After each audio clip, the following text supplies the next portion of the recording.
Hello student, Shrimati मौरी देवी तापड़िया कन्या महाविद्यालय के इस यूट्यूब चैनल पर आप सभी का फिर से स्वागत है। आज का जो अपना टॉपिक रहेगा वो अपन कल की जो अपनी थ्योरम चल रही थी उसको अपन आगे कंटिन्यू करेंगे। एम्बेडिंग ऑफ रिंग के अंदर अपनी जो थ्योरम अपन डिस्कस कर रहे थे कि प्रत्येक वलय का एक तत्सम की रिंग के अंदर, तत्सम की वलय के अंदर क्या किया जा सकता है, अंतर स्थापन किया जा सकता है। इस थ्योरम को अपन आगे कंटिन्यू करेंगे। कल के वीडियो में अपन ने क्या किया था, आर डैश को एक रिंग प्रूव किया था। ठीक है, आर डैश को अपन ने रिंग की जितनी प्रॉपर्टीज होती है पहले अपन ने आर डैश को डिफाइन किया था और आर डैश को डिफाइन करने के बाद अपन ने आर डैश को एक वलय यानी रिंग वहां पर प्रूफ किया था। अब आज अपन पहले ये चीज प्रूव करेंगे कि आर डैश जो है वो क्या है, एक तत्सम की रिंग है। ठीक है, आइडेंटिटी रिंग अपन कब होती है, जब गुणन संक्रिया के लिए तत्समक अवयव उसके अंदर विद्यमान होता है तो वो अपनी आइडेंटिटी रिंग होती है। ठीक है, तो मैं यहाँ पे ये शो करूंगी कि जो मेरा आर डैश है उसके अंदर उसके गुणन संक्रिया के लिए तत्समक अवयव जो है वो विद्यमान है। तो फिर यहाँ पर जो अपन डिस्कस करेंगे अभी तत्सम की वलय। ठीक है, आर डैश को अपन तत्सम की वलय यहाँ पर प्रूफ करेंगे। तो यहाँ पे लिख लेते हैं, माना आर डैश में कोई अवयव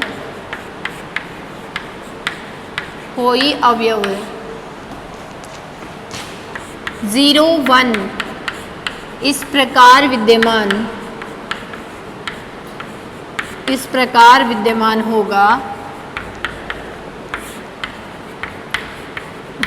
होगा कि A, M belongs to R dash के लिए, A, M belongs to R dash के लिए अपन इन दोनों का क्या करा देखते हैं, मल्टीप्लाई करा के देखते हैं। 0, 1 का मल्टीप्लाई कराते हैं A, M से। कल अपन ने मल्टीप्लाई का जो अपन ने पैटर्न लिखा था उसको यहाँ पे फॉलो करते हैं। A का पहले 0 से, फिर A का 1 से, फिर M का 0 से। तो A dot 0 dot A plus 1 dot A plus 0 dot M, 1 dot M। ठीक है, इसको जब अपन सरल करेंगे ये 0 हो जाएगा और ये 0 हो जाएगा और 1 का A से मल्टीप्लाई होके A आ जाएगा और 1 का M से मल्टीप्लाई होके क्या आ जाएगा, M आ जाएगा। तो अपन यहाँ पे देख रहे हैं कि ये जो 0, 1 है उसका जब मैं A, M के साथ मल्टीप्लाई कराती हूँ तो वापस क्या आ रहा है, मेरा यहाँ पे A, M आ रहा है। और ये 0, 1 जो है वो किस में बिलोंग कर रहा है, अपना आर डैश के अंदर बिलोंग कर रहा है। तो मैं यहाँ लिखूंगी, अतः आर डैश में गुणन संक्रिया के लिए तत्समक विद्यमान है। अतः आर डैश एक तत्सम की वलय होगी।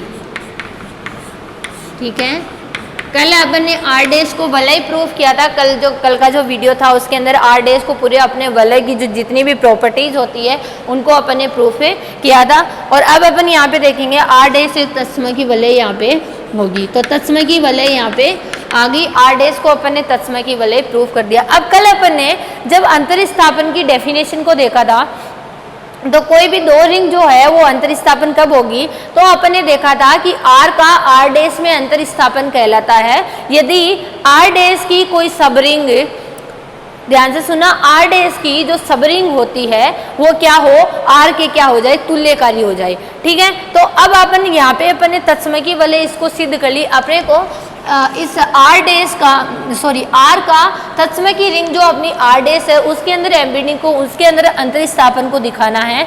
तो मैं यहाँ पे आर डैश के अंदर यहाँ पे एक सब रिंग यानी उपवलय को डिफाइन करूंगी और उस उपवलय की हेल्प से अपन क्या करेंगे, फिर आगे इसको कंटिन्यू करेंगे। ठीक है, तो उपवलय डिफाइन करते हैं। तो मैंने यहाँ पे एक उपवलय इसकी लेट कर ली S। ठीक है, आगे इसके अंदर अपन एक उपवलय लेट करेंगे। माना माना एस जो है वो आर क्रॉस 0 टाइप की है, ठीक है। कल अपन ने जो आर डैश को माना था आर इंटू जेड माना था, तो एस जो है वो आर इंटू जेड का कोई एक एलिमेंट उठा लिया अपन ने 0, ठीक है। आर जो एस है वो आर क्रॉस 0 है, आर डैश का कोई उप समुच्चय है। यहाँ पे पहले तो अपन उप समुच्चय ही लेके चलेंगे, अब इसको सबरिंग यहाँ पर प्रूफ करेंगे। अब उप समुच्चय है तो सबरिंग प्रूफ करने के लिए अपने को दो चीज प्रूफ करनी होती है। एक तो a minus B belongs to s, अगर a और b अपन ने s के दो एलिमेंट उठाए हैं तो a माइनस बी भी किस में होना चाहिए, मेरा s में होना चाहिए। और दूसरा a और b अगर s से उठाए हैं तो a क्रॉस b है, a डॉट b है, वो भी किस में होना चाहिए, मेरा s में होना चाहिए। देन ये क्या होगी, आर डैश की सबरिंग यहाँ पे प्रूफ होगी। तो मैं यहाँ पे दो एलिमेंट मान लेती हूँ, माना दो एलिमेंट, इसके एलिमेंट किस टाइप के होंगे, a, 0, b, 0 belongs to s, इसी टाइप के होंगे। Where a and b belongs to r, a और b तो r से बिलोंग करेंगे और जो 0 होगा वो किससे बिलोंग करेगा, यहाँ पे z से बिलोंग करेगा, ठीक है। तो ये मैंने दो एलिमेंट उठाए, इन दोनों एलिमेंट को मैं पहले घटाती हूँ। तो a, 0 माइनस b, 0, ठीक है। तो इसको अपन ऐसे लिख सकते हैं a, 0 प्लस ये माइनस मैंने अंदर ले लिया, माइनस b माइनस 0, ठीक है। अब इनको अपन लगाते हैं प्रॉपर्टी, तो ये हो गया a माइनस बी और ये हो गया 0 माइनस 0, तो क्या आ गया a माइनस बी, 0। तो ये जो एलिमेंट आया है ये a माइनस बी, इन दोनों को जब अपन मल्टीप्लाई कराते हैं तो ये आया a माइनस बी, 0। और इस टाइप का एलिमेंट किसके अंदर बिलोंग करता है, s के अंदर बिलोंग करता है। तो ये a माइनस बी किस में बिलोंग कर गया, मेरा s में बिलोंग कर गया यहाँ पे। अब इसी तरह अपन इसके डॉट प्रोडक्ट यानी गुणा के लिए दिखाएंगे। दो एलिमेंट अपन यही लेके चलेंगे और इनका गुणा करवाएंगे। गुणा के लिए वही सेम पैटर्न लेना है अपने को, a, 0 डॉट b, 0, ठीक है। अब इनका मल्टीप्लाई कराते हैं, तो पहले a का b से मल्टीप्लाई, फिर 0 का b से मल्टीप्लाई और फिर 0 का a से मल्टीप्लाई और फिर आएगा 0 का 0 से मल्टीप्लाई, ठीक है।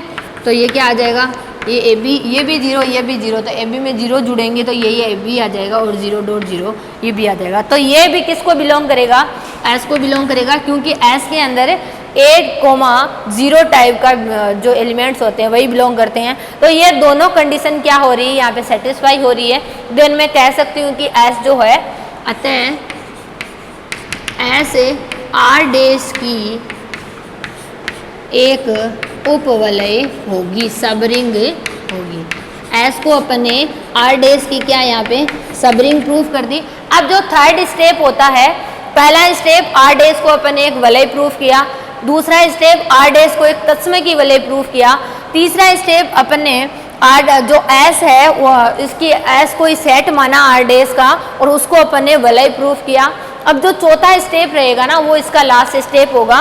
चौथे स्टेप में अपने को ये देखना है कि ये जो मेरा एस है ये क्या होना चाहिए, मेरा आर के तुल्यकारी होना चाहिए। यानी रिंग मॉर्फिज्म के अंदर अपन ने जब तुल्यकारिता को देखा था तो यहाँ पे तुल्यकारिता दिखानी है। तुल्यकारिता दिखाने के लिए इन दोनों के बीच में अपने को एक फलन डिफाइन करना होगा। फाई मान लो कोई मैं फलन डिफाइन करती हूँ और उस फलन को एक की आच्छादक और समाकारी तीनों प्रूफ करेंगे, देन वो क्या हो जाएगा, तुल्यकारी हो जाएगा। और ये फलन जो है वो किस किस के बीच में डिफाइन करेंगे, आर के और जो आर डैश की सबरिंग एस है उनके बीच में करेंगे।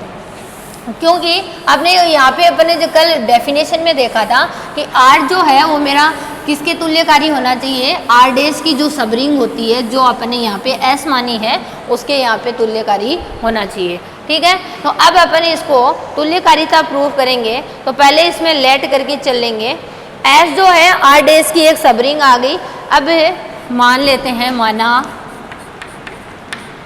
फाई मैंने जो डिफाइन की है आर से एस में, फाई एक फलन डिफाइन किया है आर से एस में, तो फाई ए जो होगा वो किस टाइप का होगा, एस में किस टाइप के एलिमेंट है?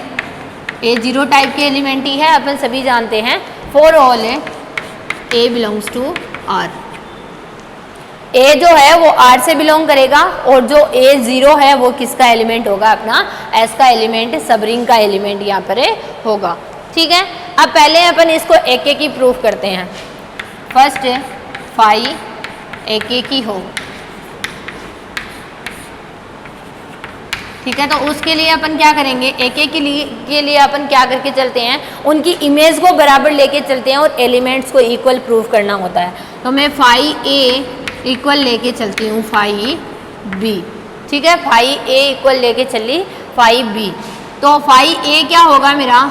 ए कोमा ज़ीरो, और फाई बी क्या होगा? B comma zero. अब अपन जानते हैं अगर दो एलिमेंट इस तरह से बराबर होते हैं तो इनके अंदर के जो एलिमेंट होते हैं वो भी आपस में कैसे होते हैं? बराबर होते हैं। तो मैं ये लिख सकती हूँ ए बराबर में बी लिख सकती हूँ ना यहाँ पे। इसका मतलब जो फाई है वो मेरा कैसा हो जाएगा? यहाँ पे एक एक ही हो जाएगा। अतः फाई एक एक ही होगा। ठीक है, पहला स्टेप अपन ने जो तुल्यकारिता के लिए प्रूफ करना होता है उसको अपन ने यहाँ पे प्रूफ किया है। फाई को अपने को क्या क्या दिखाना है? एक एक ही दिखाना है, आच्छादक दिखाना है, और जो तीसरा है समाकारी यहाँ पर दिखाना है। तो पहला स्टेप अपन ने फाई को एक एक ही दिखाना होता है, वो अपन ने यहाँ पे दिखा दिया। अब दूसरा स्टेप जो है वो आच्छादक के लिए अपन यहाँ पे लिखेंगे। तो आच्छादक में तो अपन सभी जानते हैं क्या लिखते हैं? आच्छादक में जो इसके एलिमेंट्स होती है उनके पूर्व प्रतिबिंब जो है वो विद्यमान होना चाहिए। ठीक है, तो यहाँ पे अपन लिखेंगे दूसरा फाई आच्छादक के लिए लिखेंगे प्रत्येक A comma zero belongs to S के लिए ए बिलोंग्स टू आर इस प्रकार विद्यमान होगा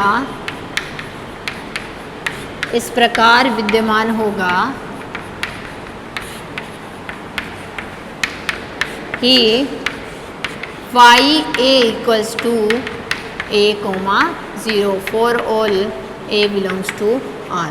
ठीक है, मतलब ए यहाँ पे जितने भी एलिमेंट्स हैं उन सभी ए कोमा ज़ीरो जो एस के अंदर अपनी इमेज अपने को प्राप्त होती है, तो उस इमेज के लिए अपन क्या लिखेंगे कि वो जो इमेज होगी उसकी प्री इमेज जो होगी वो कहाँ पर प्राप्त होगी? अपने को ए में प्राप्त, आर में प्राप्त होगी।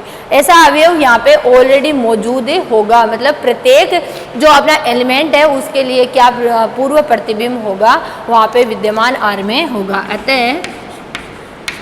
अतः फाई क्या होगा? मेरा आच्छादक होगा। ठीक है, फाई क्या होगा? आच्छादक होगा। ठीक है, अब थर्ड जो प्रॉपर्टी रहती है इसमें तुल्यकारिता के लिए अपने को फाई को क्या दिखाना होता है? समाकारी दिखाना होता है। तो समाकारी के लिए अपने को यहाँ पे दोनों जो अपनी प्रॉपर्टी रहती है उन दोनों के लिए अपने को समाकारी दिखा के चलना है। मतलब गुणन संक्रिया के लिए दिखाएंगे और योग संक्रिया के लिए भी दिखाएंगे।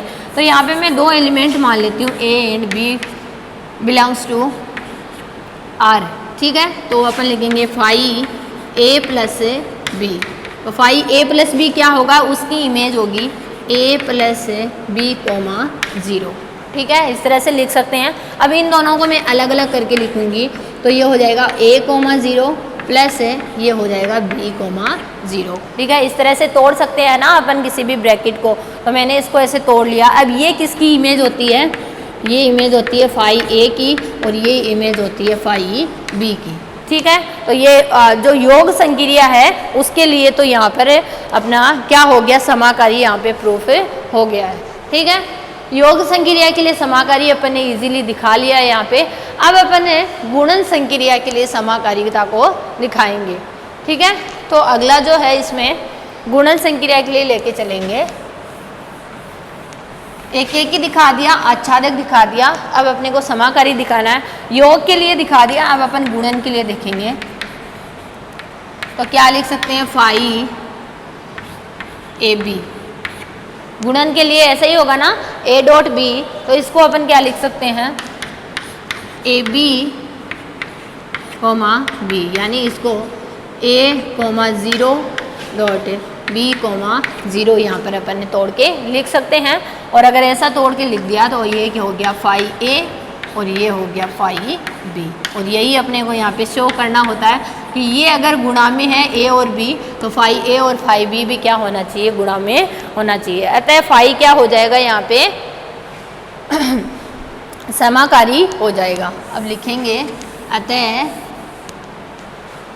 अतः फाई समाकारी होगा। तो ये तीनों प्रॉपर्टी है एक एक ही, अर्थात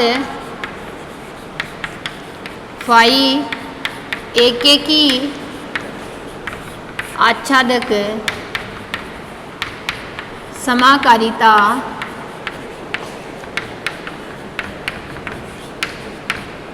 है। अतः जो एस आर होगा वो किसके तुल्यकारी हो जाएगा, एस के तुल्यकारी हो जाएगा। आर जो होगा वो मेरी सबरिंग एस जिसके लिए अपन ने डिफाइन किया था उसके क्या हो जाएगा, तुल्यकारी हो जाएगा। अतः प्रत्येक वलय जो अपना स्टेटमेंट है वो यहाँ पे प्रूफ है हो गया, क्योंकि अंतरिस्थापन की जो कंडीशन थी उन सभी कंडीशन को अपन ने क्या कर लिया, यहाँ पे पहले अपन ने रिंग प्रूव किया। रिंग प्रूव करने के बाद उसने अपने यहाँ पे तत्सम की रिंग का कहा हुआ है तो तत्सम की रिंग प्रूव किया। तत्सम की रिंग प्रूव करने के बाद में अपन ने उसमें एक सब रिंग को डिफाइन किया और सब रिंग डिफाइन करके सब रिंग प्रूव किया। उसे सब रिंग प्रूव करने के बाद अपन ने एक फाई यहाँ पे एक फंक्शन को डिफाइन किया और उसको तुल्यकारी प्रूव किया। उसको तुल्यकारी प्रूव करने के बाद में ये क्या हो गई, अपनी थ्योरम यहाँ पर प्रूफ हो जाती है। अतः प्रत्येक वलय का एक तत्सम की रिंग में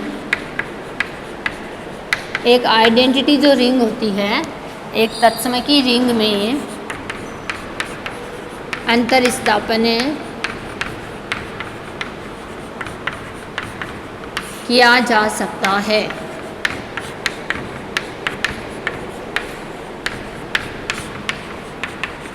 ठीक है, ये चीज़ यहाँ पर अपने क्या हो जाएगी, ये थ्योरम जो है वो प्रूफ हो जाएगी। ठीक है, तो ये थी अपनी एम्बेडिंग ऑफ रिंग के बारे में अपना जनरल जो डिस्कशन था।